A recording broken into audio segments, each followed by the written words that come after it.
स्वामी विवेकानंद जी कहते हैं, उठो जागो और तब तक चलते रहो जब तक लक्ष्य की प्राप्ति ना हो जाए।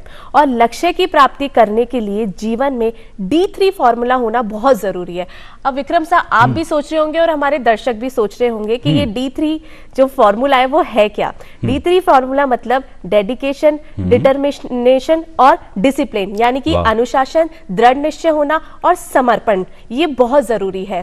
पहली चुनौती तो नौकरी करना होता है, लेकिन दूसरी चुनौती होता है कि नौकरी में रहकर चुनौतियों से हर रोज जीकर संघर्ष करना, ये हमारी दूसरी चुनौती होती है। और जो आज के हमारे जो मेहमान हैं, उन्होंने ये दोनों ही जो है चुनौतियों से लड़ा है और अपनी लक्ष्य की प्राप्ति की है। बिल्कुल, तो बिल्कुल, आपका बहुत बहुत स्वागत है। बिल्कुल। और अलबेलो राजस्थान में आपने D3 की बात कह दी। एक बार फिर से हम थोड़ा पीछे लौटते हैं। आप हैं आयुषी शेखावत, मैं हूँ विक्रम सिंह राजपुरोहित और कार्यक्रम है आप रो सगड़ा रो चई तो कार्यक्रम अलबेलो राजस्थान में बहुत बहुत स्वागत सत्कार अभिनंदन। तो आप लोग घणे मानसू, घणे कोटसू, घणे चावसू, घणे हेतसू स्वागत करा है इन कार्यक्रम रे मायने। और आयुषी जी, आपना जो मोतियासू मूंगा मेहमान है, बाणो भी परिचय कर दे रहे हो आप जो बता रहे था। बिल्कुल बिल्कुल, उससे पहले हम बता देते हैं कि आज कौन सा दिवस है। कौन सा दिवस है आज? अरे, आप किसके ऊपर दिख रहे हैं हमारे दर्शकों को? टेलीविजन पे। तो बस तो आज वही है। आज 21 नवंबर है और आज है वर्ल्ड टेलीविजन डे। क्या बात तो है? आप सभी को वर्ल्ड टेलीविजन डे की बहुत बहुत हार्दिक शुभकामनाएं हमारे डीडी राजस्थान परिवार और हमारी ओर से। बिल्कुल। तो आज के जो हमारे मेहमान हैं, मैं उनसे आपको मिलवा देती हूँ। वो है डॉक्टर नीरज के पवार, IAS, शासन सचिव, खेल एवं युवा मामलात, राजस्थान सरकार, जयपुर। बहुत बहुत स्वागत सत्कार, घणो घणो आपको स्वागत। आज क्या लाग रहे हो है? आज बहुत अच्छा लग रहा है आपके इस कार्यक्रम में आकर के। अलबेलो राजस्थान ये जो कार्यक्रम है, मुझे बताया गया कि इसमें राजस्थानी भाषा और राजस्थानी संस्कृति से जुड़े हुए विषयों को छुआ जाता है। तो मुझे आपके इस कार्यक्रम में आकर के बहुत अच्छा लगा है। और आज वर्ल्ड टेलीविजन डे भी है। जी जी। तो इस दिवस पर टेलीविजन पर आना एक अच्छा अनुभव है। सर, एक आपके बारे में आप खुद बात कहते रहते हैं कि मिट्टी का तन, मस्ती का मन, क्षण भंगुर जीवन, ये मेरा परिचय जी। तो आज टेलीविजन डे है और आप सौभाग्य से हमारे सामने विराजे हैं। तो हम वो परिचय जानना चाहेंगे जो झालावाड़ की गलियों से आज तक का एक सफर जो अनछुआ है, जो आपने कहीं शेयर नहीं किया, वो आज इस मौके पर आपसे जानना चाहेंगे।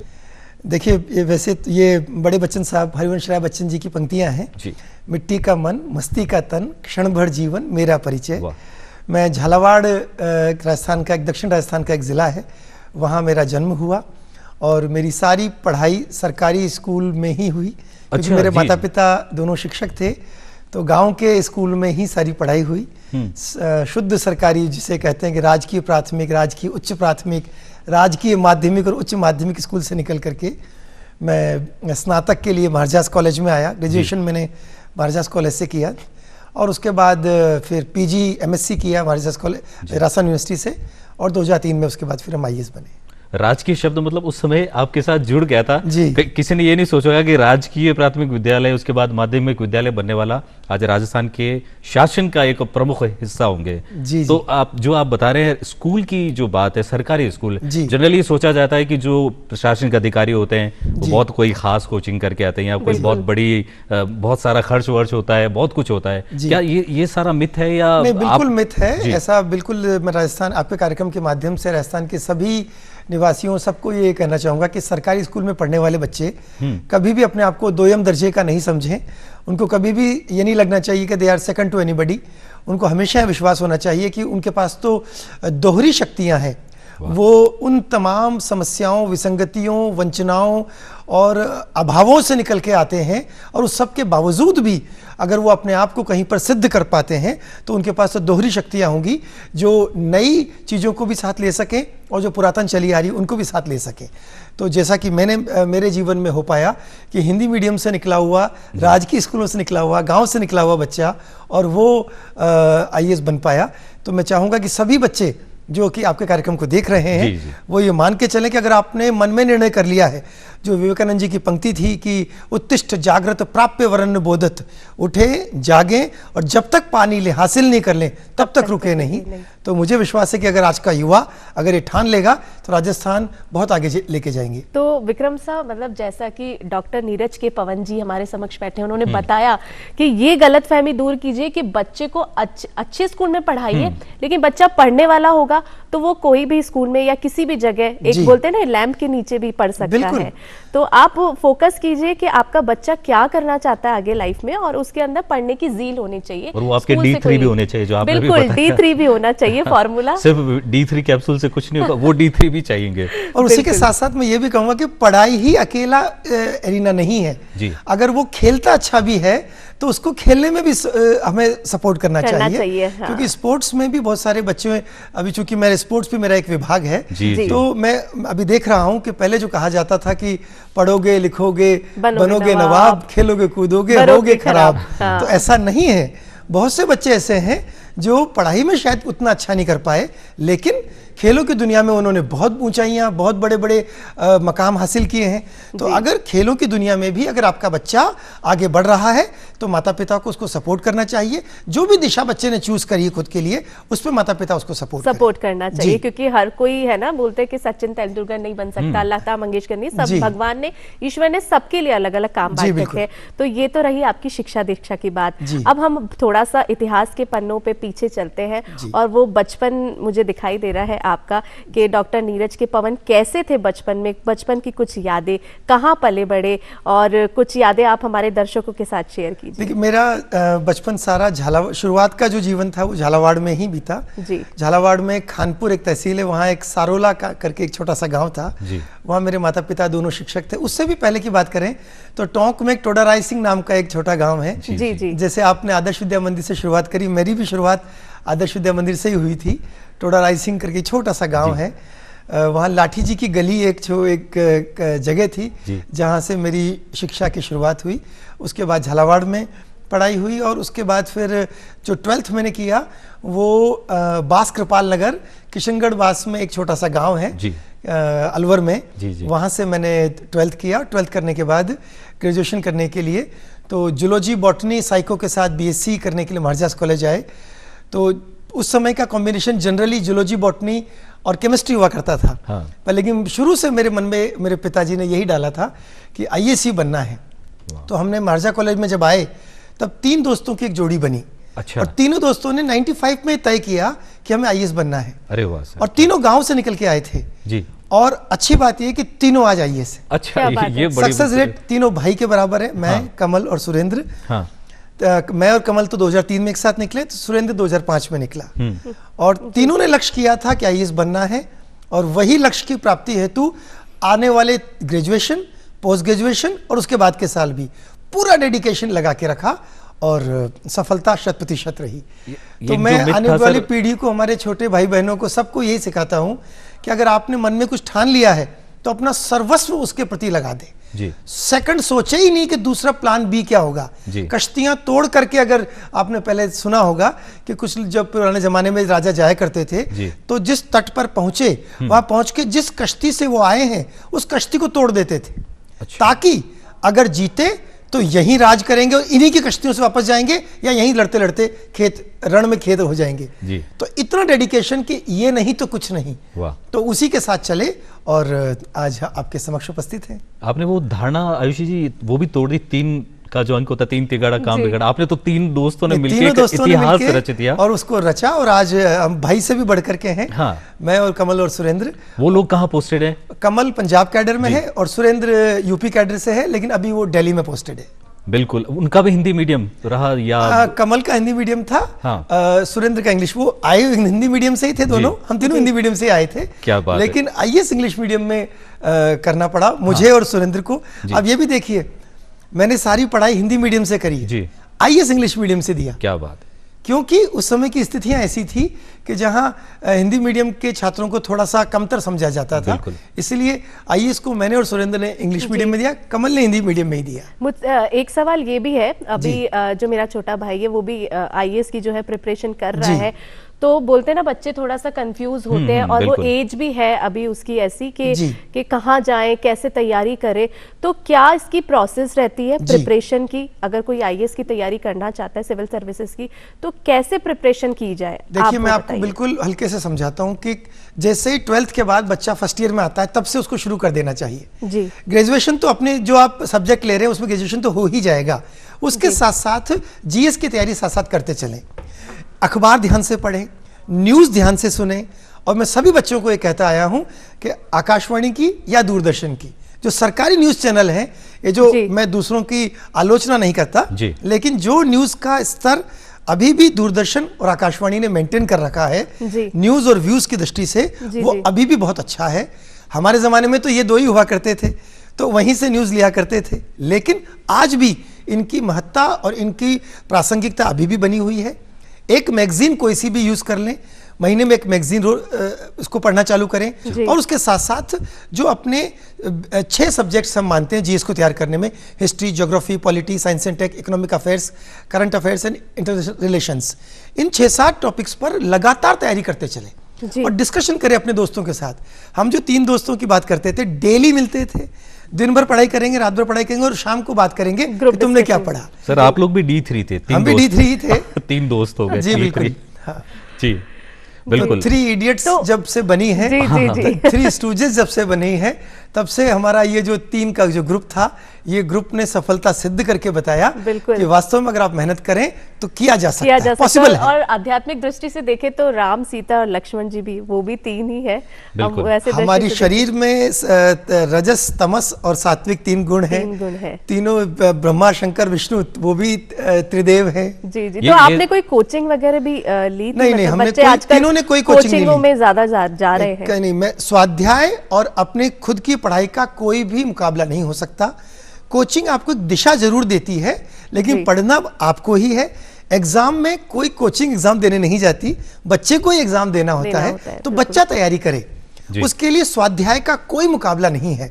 कोचिंग लेते हैं, दिशा लेते हैं, नोट्स ले सकते हैं, लेकिन पढ़ना खुद को ही पड़ता है। हमारे ज़माने में तो कोई कोचिंग थी भी नहीं जयपुर में, तो सारा खुद को ही पढ़ना था। हाँ, हमारे कुछ सीनियर्स थे जिनसे हमने राह समझने के लिए, कुछ हमारे वरिष्ठ लोग जो थे उनसे ज़रूर, जैसे फिलॉसफी के लिए प्रोफेसर चांदमल हुआ करते थे, उनसे पढ़ा। साइको के मेरे एक सीनियर थे, उनसे थोड़ा सा पढ़ा। तो साइको फिलॉसफी का जो कॉम्बिनेशन था, आजकल तो सब्जेक्ट एक ही बचा है आईएएस में, तो उस एक सब्जेक्ट को भी तैयारी अच्छे से करें। और जीएस हो गया 1000 नंबर का, तो जीएस बहुत बड़ा हो गया है, तो जनरल स्टडीज को आज के बच्चों को बहुत अच्छे से तैयार करना चाहिए अगर वो यूपीएससी आईएएस की प्रिपरेशन कर रहे हैं तो। और ये मान के चलें कि अगर कोचिंग नहीं भी कर रहे हैं तो भी पॉसिबल है। आप खुद इतनी अच्छी तैयारी कीजिए, सारे नोट्स मार्केट में अवेलेबल हैं, सारी बुक्स मार्केट में अवेलेबल हैं। और मैं आपके कार्यक्रम के माध्यम से यह भी कहना चाहूँगा, किसी भी बच्चे को आईएएस की तैयारी के लिए कोई ऐसा लगता है कि उसे कोई सहायता चाहिए, तो हम उसकी सहायता करने को तैयार हैं। वाह, क्या बहुत बड़ी बात है सर। ये D3 आज अपडेट भी हो जाएगा, वो कहानी पीछे रह जाएगी, क्योंकि वो फिल्म थी, आपने वास्तविकता में किया है। सर, आपकी पंक्तियां हैं कि नया रास्ता, नई राहें, वही मुस्कान, वही निगाहें। आपकी मुस्कान भी वही रहती है, लेकिन निगाहें लक्ष्य पर रहती है। अभी आप जिस पोजीशन पे, जिस विभाग से जुड़े हैं, उसकी बात करने से पहले आपको एक बार फिर से उन गलियों में ले जाना चाहता हूं जो पहली पोस्टिंग थी शायद आपकी पाली में। वो अनुभव कैसा रहा था? वो समय आपने, क्योंकि आपकी जनरली पोस्टिंग बहुत अलग तरह से होती है, उसकी थोड़ी यादगार हमसे आपसे जानना चाहेंगे। देखिए, मेरी पहली पोस्टिंग ट्रेनिंग के रूप में पाली में हुई थी। 1 साल मैंने वहाँ निकाला। 2003 में मसूरी से ट्रेनिंग करने के बाद सीधा 8 जुलाई 2004 को पाली में ज्वाइन किया और लगभग 1 साल पाली में रहा। उसके बाद एसडीएम भरतपुर रहा 2 साल, और उसके बीच में 3 दिन के लिए एसडीएम निम्बाहेड़ा भी रहा था। 3 दिन की रही पोस्टिंग हो। फिर एसडीएम भरतपुर रहा। भरतपुर के बाद फिर लगभग 2 साल के बाद कलेक्टर डूंगरपुर रहा। वो बहुत अच्छा अनुभव रहा, क्योंकि जो भरतपुर ने सिखाया वो कुछ और नहीं सिखा सकता था। भरतपुर की जगह से, ब्रज क्षेत्र से काफ़ी कुछ सीखने को मिला।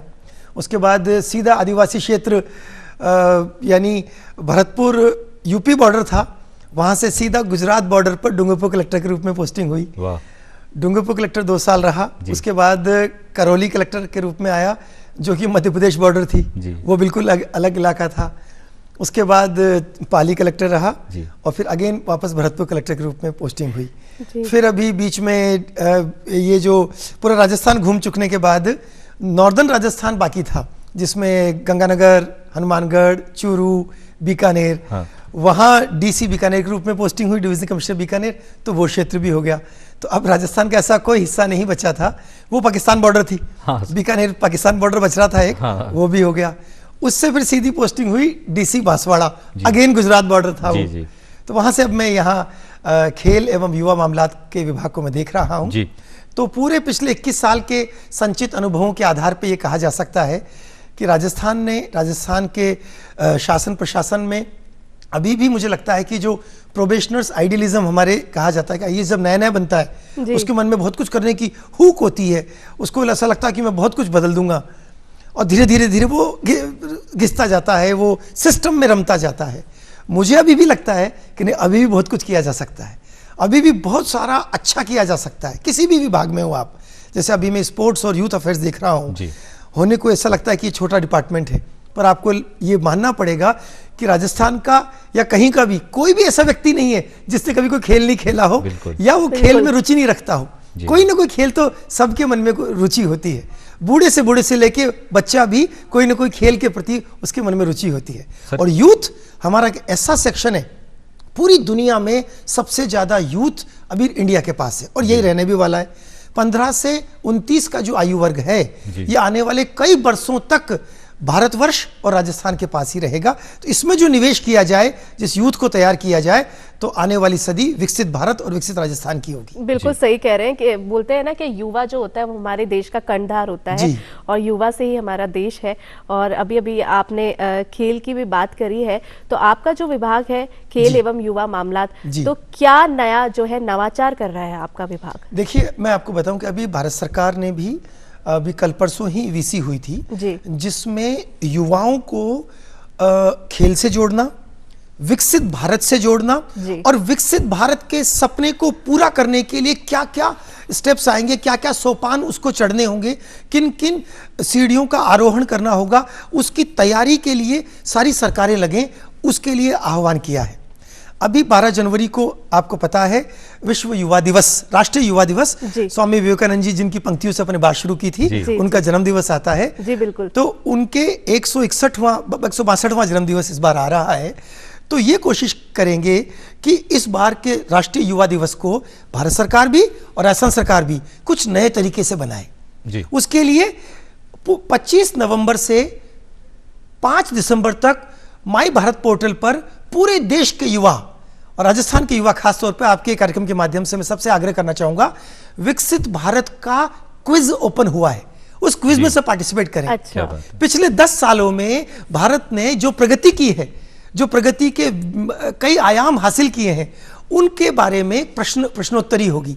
तो वो जो क्विज गांव में बैठा व्यक्ति भी, कई ब्लॉक में बैठा व्यक्ति भी उस क्विज को कर सकता है 25 नवंबर से 5 दिसंबर तक। जो वहां जीतेगा वो ब्लॉक लेवल पे आएगा, जिला लेवल पे आएगा, जिला लेवल पर जो जीतेगा वो स्टेट लेवल पे आएगा, जो स्टेट पे जीतेगा वो राष्ट्रीय स्तर पर जाकर के आदरणीय प्रधानमंत्री महोदय के सानिध्य में जो कार्यक्रम 12 जनवरी को होगा भारत मंडपम में, उसमें वो भाग लेंगे। तो एक गांव से यूथ लीडरशिप को तैयार करने का, टैलेंट को ढूंढने का और उसको ग्रूमिंग करने का, ताकि भारत का युवा तैयार हो, वो इस बात के लिए तैयार हो कि विकसित भारत के सपना जो 2047 का सोचा गया है उसको पूरा करने में वो अपनी कितनी भूमिका दे सकता है। तो राजस्थान सरकार ने भी भारत सरकार की मंशा के अनुरूप हमने भी सारी तैयारियां की हैं। इस 12 दिसंबर से लेकर के 12 जनवरी तक का पूरा महीना विवेकानंद जी को समर्पित करते हुए, विवेकानंद मास, एक पूरा मास ही उनको समर्पित करते हुए विभिन्न प्रकार की गतिविधियां उसमें आयोजित की जाए। और हम पूरी कोशिश करेंगे कि राजस्थान के यूथ को इस बात में जोड़ा जाए कि जो राष्ट्रीय महत्ता के जितने कार्यक्रम हैं उन सब में वो अपना योगदान दे सके। जी, जो एक बात और विभाग की घोषणा हुई थी, क्या जैसे खेलो इंडिया है, इसी तरह क्या आपका विभाग ने भी शुरू किया खेलो राजस्थान, क्या वो इसी से जुड़ा है या इससे अलग है? अब बजट घोषणा भी हुई थी और माननीय मंत्री महोदय उसको शीघ्र उसकी घोषणा करने वाले हैं।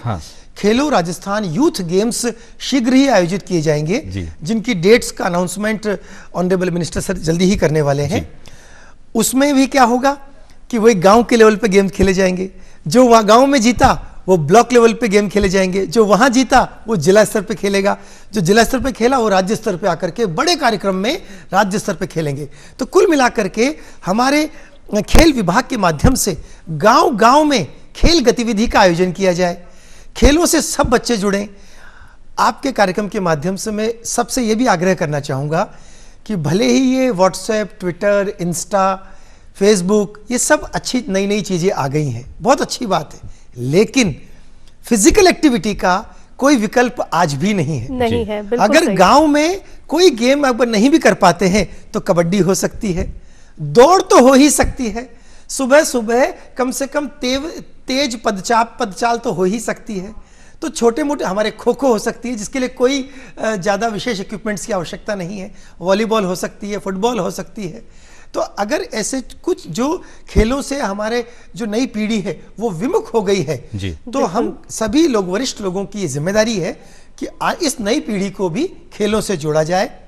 कहीं ऐसा नहीं हो कि ये हमारे जो गैजेट्स हैं उन्हीं में कहीं खो के रह जाए। और खास तौर पर शहरी क्षेत्र के बड़े बड़े स्कूलों में पढ़ने वाले बच्चे जो बहुत बड़े स्कूलों में पढ़ते हैं, लेकिन उनसे भी मेरा ये आग्रह रहता है हमेशा कि कोई ना कोई फिजिकल एक्टिविटी सब बच्चों से अवश्य कराई करनी चाहिए। और आपका फेवरेट खेल, मैं इनसे सर से जानना चाह रहा हूं, खेल की बहुत बात करें, मैं वो जानना चाह मेरे मन में भी विक्रम साहब वही सवाल था कि मैं सर से पूछूं कि आपका कौन सा पसंदीदा खेल है? मैं फिजिकल एक्टिविटी के रूप में एक तो वॉक खूब करता हूँ डेली, सुबह 5:30 के आसपास में अर्ली राइजर हूँ, चाहे कितनी भी ठंड हो मैं सुबह 5 बजे उठ के 5:30 बजे ग्राउंड पे चला ही जाता हूँ। और नई पीढ़ी को भी मैं ये हमेशा यही मैसेज देता हूँ कि चाहे आप रात को कितनी बजे भी सोए हों, सुबह जल्दी उठना सीखें।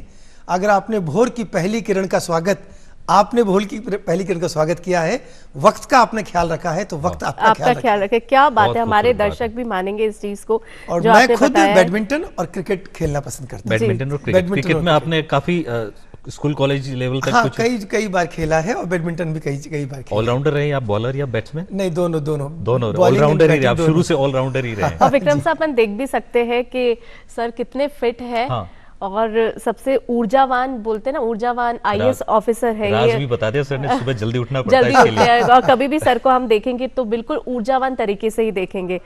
अब जैसे खेलों की यहाँ तो बात रही है, और आप अध्यात्म से भी जुड़े हैं, हमारे राजस्थान से भी आप बहुत जुड़े, राजस्थानी संस्कृति जैसे हम बात करें, यहाँ की वेशभूषा, खान पान और जो परंपरा का है, तो आप किस रूप में देखते हैं हमारी राजस्थानी संस्कृति? देखिए, हमारे राजस्थान के जो 6 मुख्य हिस्से अपन हमेशा मानते आए हैं कि ढूंढाड़, ब्रज, मेवात, हाड़ौती, मारवाड़, इन सभी क्षेत्रों में मुझे काम करने का मौका मिला जी। और खास तौर पर यहाँ के खान पान से लेकर के यहाँ की वेशभूषा, यहाँ की संस्कृति, यहाँ के लोकगीत, हर क्षेत्र के अलग अलग है। थोड़ी सी बात राजस्थान में भेजा है तो और अच्छा लगे सर। आप पूरे राजस्थान घूमिया हो जी, पूरा राजस्थान आप जो बताए बॉर्डर सब देखना है, सगली चीजें देख लिया जी, थोड़ी सी आप मुंडे से अगर राजस्थानी सुन लिया। देखो, मैं बताऊं आपको कि कहाँ जा रहे हो। हाँ। इसको ढूंढाड़ी में हमारे क्या कोड़े जाओ लो, यहाँ ऐसे बोलते हैं। शेखावटी में बोल रहे हैं किस जारो से, हमारे हाड़ौती में बोले कठे जा रही छो।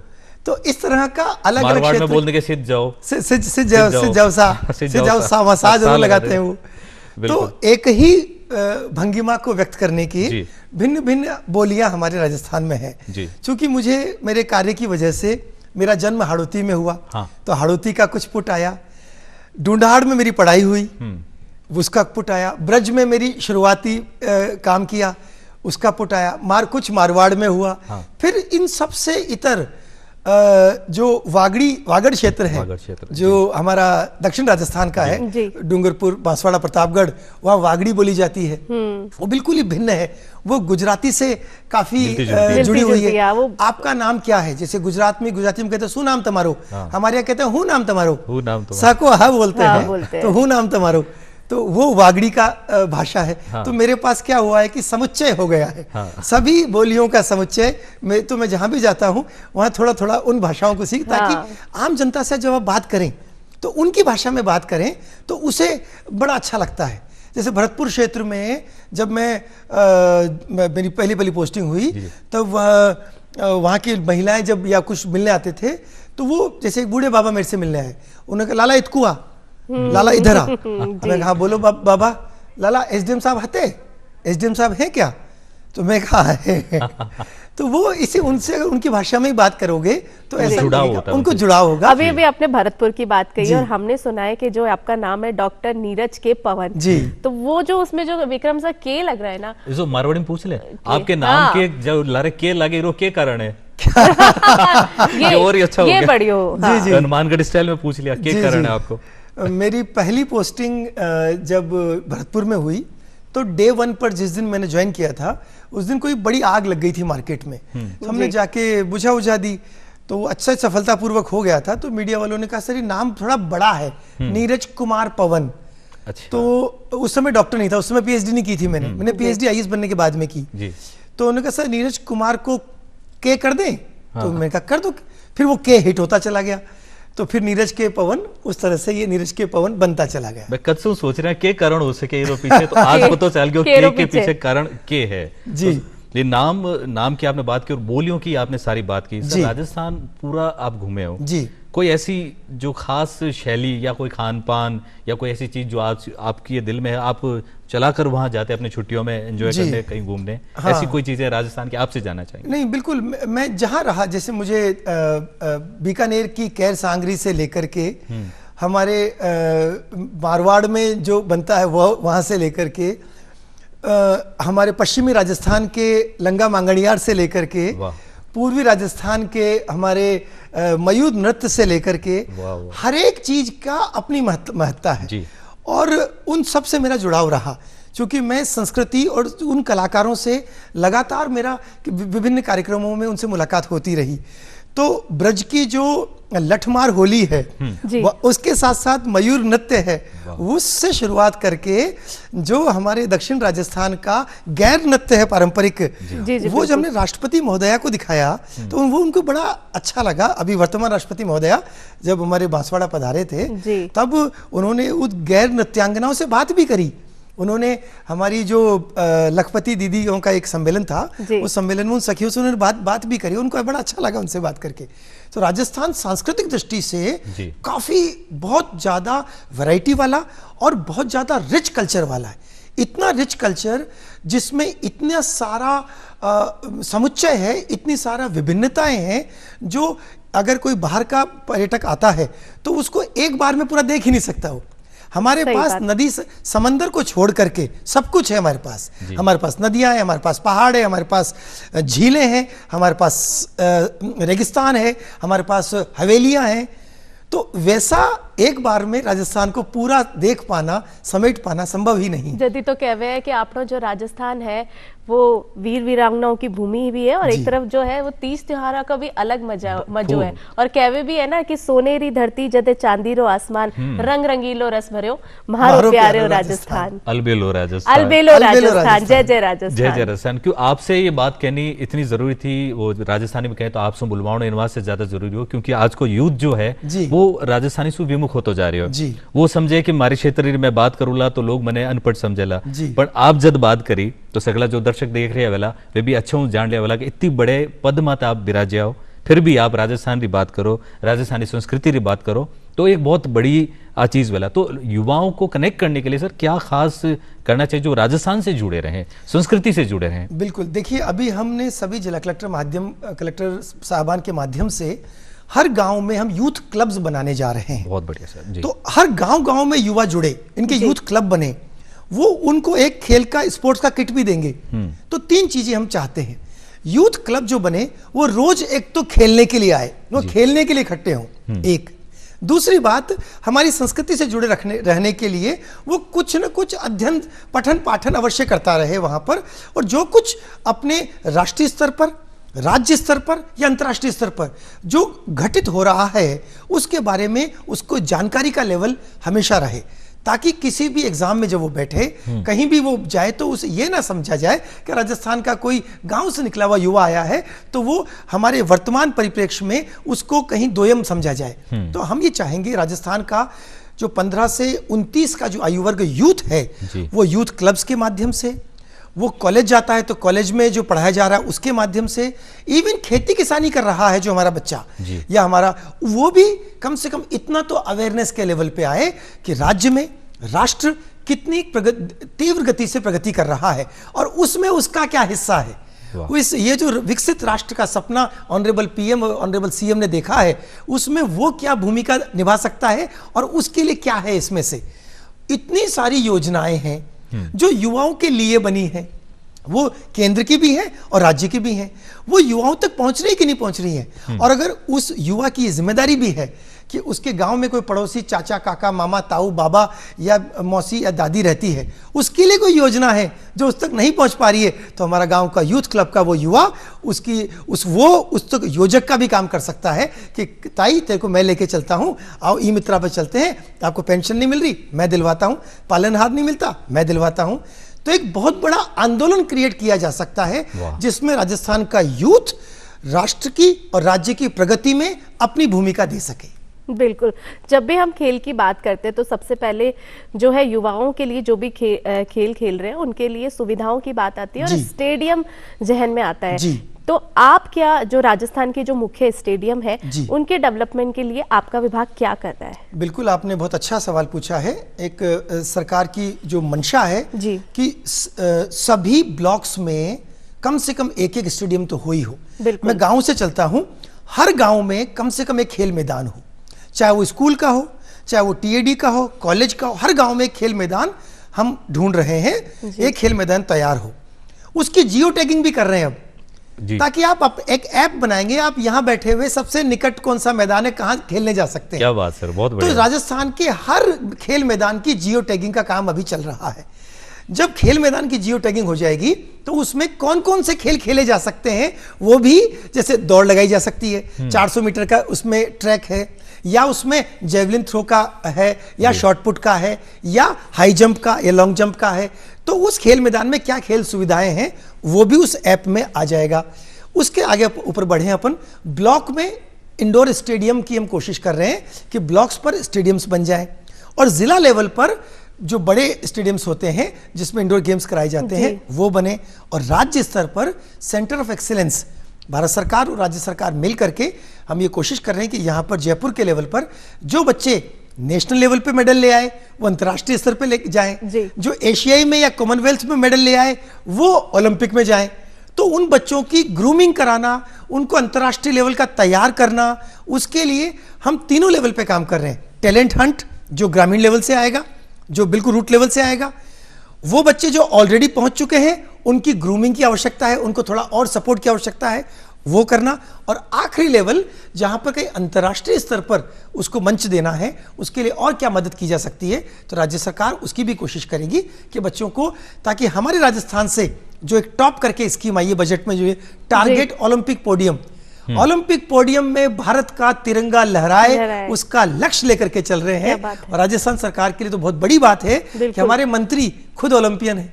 ये पहली बार है कि जो राजस्थान के पहले ओलंपिक विजेता, पूरे देश, आजाद भारत के, आजाद राजस्थान के इतिहास में पहले ओलंपिक पदक जीतने वाले व्यक्ति हमें खेल मंत्री के रूप में मिले हैं। तो हमें विश्वास है कि वो हम सब मिल करके इसको और आगे लेकर के जाएंगे। जी बिल्कुल। और उसी विभाग के जो एक शासन सचिव हैं, आप मुखिया हैं एक तरह से, वो भी इतने ऊर्जावान है, तो मुझे लग रहा है कि खेल के मामले में युवाओं को बहुत कुछ मिलने वाला है राजस्थान में। सर, आपने लगभग राजस्थान की यात्रा पूरी की, अलग अलग आपने बाउंड्रीज बताई, इसी के साथ आपने सारे विभाग में भी आप रहे हैं, लगभग हर विभाग अगर हम देखें, हर विभाग में आपने अपना योगदान दिया है। तो क्या ऐसी कोई मन में चीज है, कसक है, या एक सोच है कि आप राजस्थान के लिए करना चाहते हैं आने वाले समय में? देखिए, जैसा कि आपने बिल्कुल सही कहा कि राज्य सरकार विभिन्न भूमिकाओं में आपको उपयोग में लेती है। मैं कृषि में रहा हूँ, हाउसिंग बोर्ड में रहा हूँ, कलेक्टर रहा हूँ, डीसी रहा हूँ, मेडिकल में रहा हूँ। तो जो भूमिका सरकार हमें देती है, हम पूरी कोशिश करते हैं कि पूरे मन के साथ, पूरे डेडिकेशन के साथ, D3 के साथ उसको केवल तैयारी के दौर तक उसको नहीं रखें। उसको जब आप टेबल के उधर से टेबल के इधर आ जाएं, तब भी इसको याद रखें कि आपको उस राज्य के लिए करना है। बहुत बहुत गहरी बात कही सर। इसी से जुड़ती हुई बात कर लेते हैं आयुषी जी, हम सब के लिए भी होगी, क्योंकि सर ने अचीव किया है।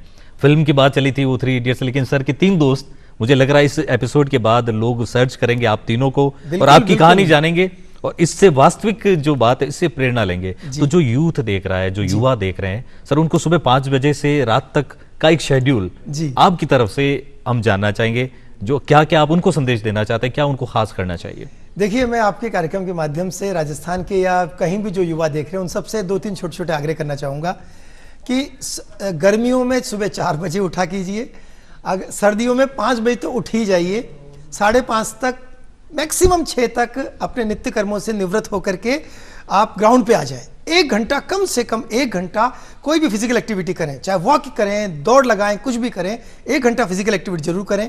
7 बजे के बाद आप अपने वापस अपने घर लौट करके अध्ययन अध्यापन का कार्य कर सकते हैं। अखबार जरूर पढ़ें, न्यूज़ जरूर देखें। एंड फिर मैं कहूँगा न्यूज़ दूरदर्शन या आकाशवाणी की जो सरकारी न्यूज़ चैनल है वो न्यूज़ जरूर देखें। अखबारों के माध्यम से अपडेटेड रहें और उसके बाद आपका जो जीवनचर्या में जो भी आप काम कर रहे हैं, 8-9 बजे के बाद आपको स्कूल जाना है, कॉलेज जाना है, वहाँ आप जा सकते हैं और वापस लौट करके फिर थोड़ा सा अध्ययन अध्यापन करें, हमारी संस्कृति के बारे में पढ़ें, हमारे जो अच्छी बुक्स हैं। आज की नई पीढ़ी में ये भी कहूँगा आपसे, किताबों से दूर होती जा रही है, जो कि बहुत गलत बात है जी। हमारे सच्चे साथी हमारी पुस्तकें हैं, जो ऐसा कई जगह पढ़ा है मैंने कि वो व्यक्ति अंधे के समान है जिसने साहित्य नहीं पढ़ा।